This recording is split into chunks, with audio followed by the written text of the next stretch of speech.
नमस्कार। चित्तौड़ दर्शन में आज समाचार में पुनः आप सभी का स्वागत है। नजर डालते हैं आज के समाचार की ओर। चित्तौड़गढ़ जिले के मंटिया में स्थित प्रसिद्ध सांवलिया सेठ मंदिर का भंडारा गुरुवार को खोला गया एवं पहले चरण की गिनती में ही 12 करोड़ रुपए से भी अधिक की राशि निकली एवं इस दौरान मंदिर के कई अधिकारी आदि मौजूद थे। पुठौली के समीप स्थित चंदेरिया लेड जिंक सिलेटर में किसानों ने विभिन्न मांगों को लेकर प्रदर्शन किया। एक काश्तकार द्वारा इस दौरान आत्मदाह करने का प्रयास भी किया, लेकिन पुलिस ने तत्काल उसे पकड़ लिया।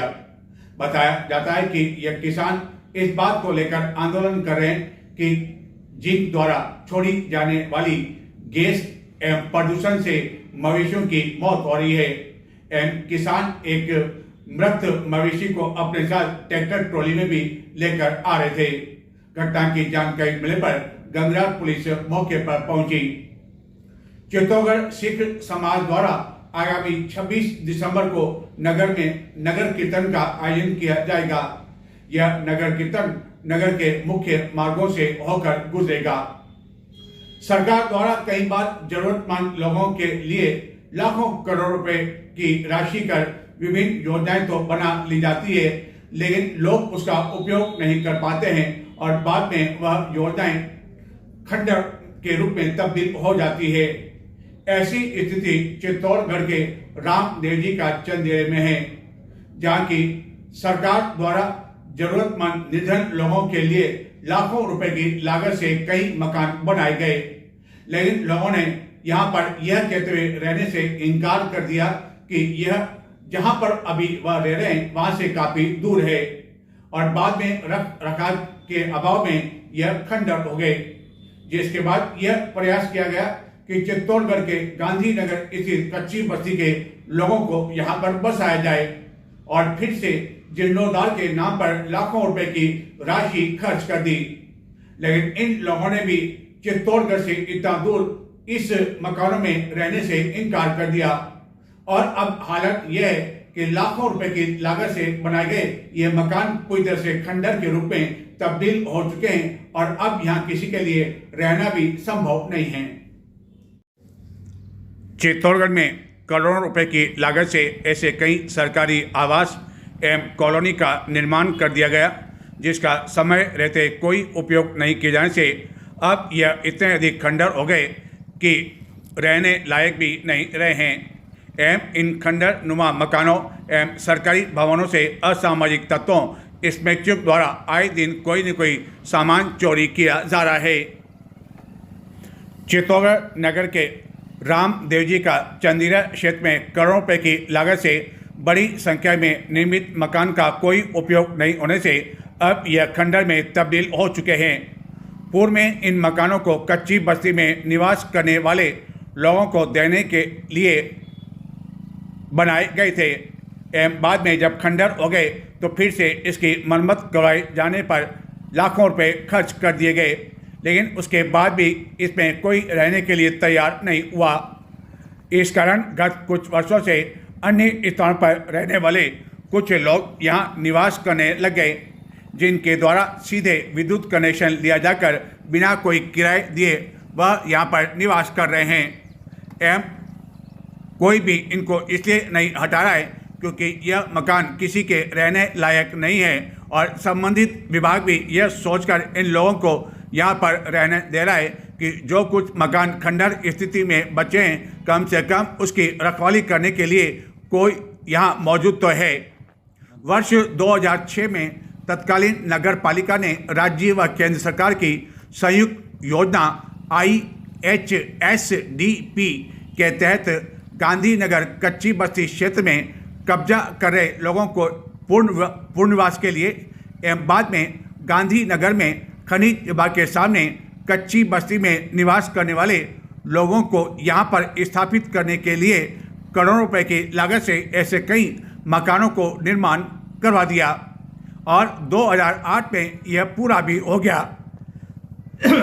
लेकिन इतने वर्षों बाद भी किसी भी परिवार को इसमें शिफ्ट नहीं करवाया जा सका, जिसको लेकर रामदेव जी का चंदेरिया के लोगों का कहना है कि यह मकान काफ़ी एकांत में बनाए गए हैं। ऐसे चिन्हित लोगों की यहाँ शिफ्टिंग के लिए 2-3 बार प्रयास भी किया गया, लेकिन बाद में यह भवन जब खंडर का रूप लेने लगे तो नगर पालिका, जो अब नगर परिषद हो चुकी है, उसके द्वारा इन मकानों की लॉटरी के जरिए आवंटन प्रक्रिया भी की गई, लेकिन लोग वहां जाने को तैयार नहीं हुए और अब हालत यह है कि यह रहने लायक भी नहीं बचे हैं। जितनी राशि इसके मरम्मत पर यदि फिर से खर्च की जाती है तो उतनी राशि में यहाँ नई कॉलोनी तैयार की जा सकती है। असल में सरकार ने जिन परिवारों के पुनर्वास के लिए रामदेव जी का चंदेरे में यह मकान बनवाए, वह लोग अब भी वहाँ जाना नहीं चाहते हैं। एवं चाहे गांधीनगर कच्ची बस्ती में खनिज विभाग के सामने वाले लोग हो या अन्य, कोई भी यहाँ अब रहना नहीं चाहता है, जिनका कहना है कि उन्होंने विभिन्न स्थानों पर लाखों रुपए खर्च कर कच्चे पक्के मकान बना लिए, जिनकी पीढ़ी यहाँ पली और बड़ी हुई। जब यहाँ 20-20 फीट गड्ढे थे तब यहाँ आकर वह कैसे बसे थे वह जानते हैं। अब यहाँ से हटाकर काफ़ी दूर बसाने के लिए उन्हें कहा गया, लेकिन यह नहीं सोचा गया कि रामदेव जी का चंदेरिया चित्तौड़गढ़ शहर से कितना दूर है। रोजगार के लिए दूर आना पड़ेगा, वहीं महिलाओं को स्वयं एवं बच्चों की सुरक्षा की चिंता भी इस स्थिति पर में बनी रहेगी। कच्ची बस्ती के लोगों ने शुरू से इस योजना और पुनर्वास का विरोध कर इन मकानों में दूसरे जरूरतमंद लोगों को स्थापित करने की बात भी कई बार उठाई। बस्ती के कई लोगों ने काफ़ी वर्ष पहले जब न्यायालय की शरण ली तो नगर पालिका ने उस समय लॉटरी प्रक्रिया शुरू कर दी। इस बस्ती को खाली कराने के लिए कई बार नोटिस भी जारी किया गया, यानी कि नगर के गांधी नगर में खनिज विभाग के सामने स्थित बस्ती के लोगों को, लेकिन इसका कोई असर नहीं हुआ और गांधी नगर कच्ची बस्ती में खनिज विभाग के सामने राजीव नगर में कई लोग 20-25 वर्षों से परिवार सहित निवास कर रहे हैं। ऐसे कई मकान में बिजली कनेक्शन है और इसी पते पर उनके आधार कार्ड, राशन कार्ड, मतदाता पहचान पत्र, मूल निवास व वोटर लिस्ट में भी उनका नाम जुड़ा हुआ है। कई वर्षों पूर्व यहाँ स्थित अवैध कब्जा कर झोपड़ी का निर्माण के बाद अब तो उन्होंने पक्के मकान बना लिए। तो सवाल ये उठता है कि रामदेव जी का चंदेर में इतने मकान जो बनाए गए और संबंधित निर्माण एजेंसी आवास विकास संस्थान को इनकी सुरक्षा के लिए चौकीदार तक नियुक्त करना पड़ा। मकान खंडर में तब्दील होने लगे, नगर परिषद को हेड ओवर तक नहीं किए जा सके और बाद में जब नगर परिषद ने आवंटन के साथ ही इसे अपने अधीन में लेने की बात कही तो निर्माण एजेंसी ने नवीनीकरण और मरम्मत के लिए लाखों रुपए फूंक इन भवनों में मरम्मत, फिटिंग व टाइल्स कार्य के साथ रंग रोगन का कार्य करवाया, लेकिन कोई भी यहाँ रहने के लिए तैयार नहीं हो सका। अब हालत यह है कि यहाँ जहाँ तहाँ बड़े बड़े कंटीले वृक्ष भवनों के अंदर एवं बाहर गंदगी के साथ ही लाइट फिटिंग भी उखड़ चुकी है। शौचालय में शीट, कमरों, खिड़कियों के दरवाजे एवं पानी की टंकियां तक गायब हो गई। लोहे के पाइप भी चोरी हो गए, फर्शी तक लोग उखाड़ कर ले गए। कुछ मकानों में निवास करे लोगों के अनुसार अब तो यहाँ कोई चौकीदार भी किसी भी एजेंसी की ओर से नियुक्त नहीं है, जिसके कारण आए दिन असामाजिक तत्वों एवं अय्याशी करने वाले लोगों के साथ ही सिमिक्ची यहाँ से कुछ न कुछ सामान अब भी चोरी करके ले जा रहे हैं। यहाँ पर लगभग दरअसल इस पूरे मामले में संबंधित अधिकारियों, विभाग एवं जनप्रतिनिधियों की उदासीनता और लापरवाही भी एक बड़ा कारण रही। एक और सरकार के लाखों रुपए निर्माण पर लगते रहे, जीर्णोद्धार के नाम पर लगते रहे, दूसरी और इसमें रहने वाले को इसके आवंटन की प्रक्रिया पर आंखें बंद रही। सब तोड़ के ले गए। कितने लोग यहाँ लगभग रहते होंगे इस समय की बात कर हम? इस समय कम से कम 15-16 जने रहेगा। 15-16। और मकान लगभग कितने होंगे यहाँ पर? मकान तो बहुत है सर, कम से कम 200 से ज़्यादा 150-200 मकान है यहाँ पे, हाँ। और 15-20 साल से इसी हालत में पड़े हुए हैं। इसी हालत में पड़े हुए हैं। तो आप लोग यहाँ आकर बसे तो किसने कहा या आपको पता? नहीं सर, किसी ने नहीं कहा। आपको मालूम पड़ा कि यहाँ खाली पड़े हुए हैं? हाँ, इसलिए आके। तो क्या परेशानी आपको आ रही है, यदि परेशानी बात करें तो? परेशानी तो ये है सर कि नल नहीं है यहाँ। क्या नहीं है? नल पानी की व्यवस्था नहीं है। लेकिन पानी की व्यवस्था कैसे होगी, क्योंकि जब मकान सरकार आपसे इसका कोई किराया नहीं ले रही है, नगर परिषद कोई किराया नहीं ले, नाम पे करवा दो सर, मेहरबानी होगी, आपकी गरीब आदमी है। फिर अभी पानी कहाँ से लाते हैं आप? वहाँ टंकी पे से लाते हैं सर। अच्छा, कितना दूर है यहाँ से जहाँ आप लोग रह रहे हैं? यहाँ से कम भी वहाँ सर। हाँ, उस फाटक के जो सामने फाटक दिखाई दे रही है, वहाँ से आप पानी लेके आते हैं। ये और रात को कोई किसी तरह की कोई, क्योंकि ये पूरा सन्नाटा रहता है, पूरा अंधकार रहता है, तो रात को तो कोई दिक्कत यहाँ पे? दिक्कत तो वो आती है सर कि कोई 2 बजे 2:30 बजे कोई आते हैं मोटरसाइकिल लेके, पीछे चले जाते हैं। हाँ, जो असामाजिक तत्व होते हैं वो भी आते थे यहाँ पे? हाँ, वो ये लोग आते हैं और अच्छा, मदिरा वगैरह पीकर चले जाते होंगे लोग। हाँ, तो ये रात को आते हैं? ये रात को आते हैं सर। देर रात को आते हैं यहाँ पर। ये रात को पीछे आते हैं, पीछे से आते हैं। तो आने जाने के लिए रास्ता केवल एक यही है? ये भी है, उधर या दीवार ये से भी भी हैगा, टूटी उधर सर। भी हैगा। अरे पीछे भी रास्ता है वहाँ से? तोड़ रखी सर। तो ये जो हम देख रहे हैं कि 150-200 मकान है, इसमें शायद 2-4 छोड़ दो जो लोग रह रहे हैं, उसके अलावा यहाँ के जो दरवाजे, किवाड़ वगैरह सब, लाइट का सामान, ये सब यहाँ से तोड़ के ले जा रहे हैं, बेच रहे हैं सर। पहले इंग्लिश तोड़ के ले गए और अब नल काट के बेच रहे हैं। तो काफी समय पहले यहाँ चौकीदार भी रखा था, बहुत साल पहले की बात है। हाँ, चौकीदार भी रहा था। वो चौकीदार कोई पकड़ जाता था काम हाँ, करने में, हाँ, समझिए। हाँ, चौकीदार को चौकीदार भी रखा था हम्म और चौकीदार भी पहले भगा दिए उसको, जिसके बाद में दूसरा चौकीदार रखा। हाँ, और यहाँ पे एक चौकीदार रहता था, हाँ, उसकी ये हरकतें हैं कि एक दूसरों के घरों के ऊपर दारू पिला के लोगों को बेचता है ये। तो उस चौकीदार को किसने रखा था? आप लोगों ने रखा था या जिसने बनाए मकान उनकी ओर से? चौकीदार था पहले वाला, उसने रखा इसको। उसने रखा। और आज के समय कोई चौकीदार यहाँ पे नहीं है? कोई नहीं है। पहले रमेश जी थे, रमेश जी ने रखा है इसको। और आज ये दारू पिला के लोग बागों के घरों पे बेचता है। उसके मामले में केस भी चल रहे हैं आज भी। अच्छा,